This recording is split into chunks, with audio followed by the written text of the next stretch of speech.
ಬಿಜೆಪಿದು 10 ವರ್ಷ, ಕಾಂಗ್ರೆಸ್ದು 60 ವರ್ಷ education system ಮೇಲೆ ಮಾಡಿರೋದು ನೋಡಿದ್ರೆ ಬಿಜೆಪಿ 10 ವರ್ಷದಲ್ಲಿ ಎಜುಕೇಶನ್ ಏನೂ ಇಂಪ್ರೂವ್ ಮಾಡಿಲ್ಲ.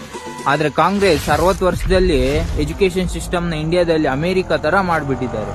ಹೇಳ್ತೀನಿ ಕೇಳಿಸ್ಕೊಳ್ಳಿ. ಕಾಂಗ್ರೆಸ್ ಗೌರ್ಮೆಂಟ್ 60 ವರ್ಷದಲ್ಲಿ 387 ಮೆಡಿಕಲ್ ಕಾಲೇಜ್ ಮಾಡಿಸಿದ್ರು. ಆದ್ರೆ ಮೋದಿಜಿ ಅವರು 10 ವರ್ಷದಲ್ಲಿ ಜಸ್ಟ್ 317 ಮಾಡಿಸಿದ್ರು ಅಷ್ಟೇ.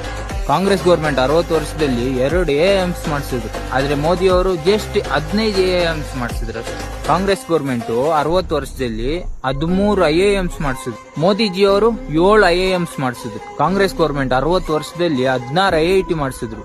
ಆದ್ರೆ ಮೋದಿಜಿ ಅವರು 10 ವರ್ಷದಲ್ಲಿ ಜಸ್ಟ್ 7 IIT ಮಾಡಿಸಿದ್ರು ಅಷ್ಟೇ. ಕಾಂಗ್ರೆಸ್ ಗೌರ್ಮೆಂಟ್ 60 ವರ್ಷ ತಗೊಂಡು 1,27,000 UG PG ಮೆಡಿಕಲ್ ಕಾಲೇಜ್ ಮಾಡಿಸಿದ್ರು. ಆದ್ರೆ ಮೋದಿಜಿ ಅವರು 10 ವರ್ಷದಲ್ಲಿ ಜಸ್ಟ್ 90,000 ಮಾಡಿಸಿದ್ರು ಅಷ್ಟೇ. ಈಗ ನೀವೇ ಕಮೆಂಟ್ ಮಾಡಿ, Indian Gen Z boys and girls.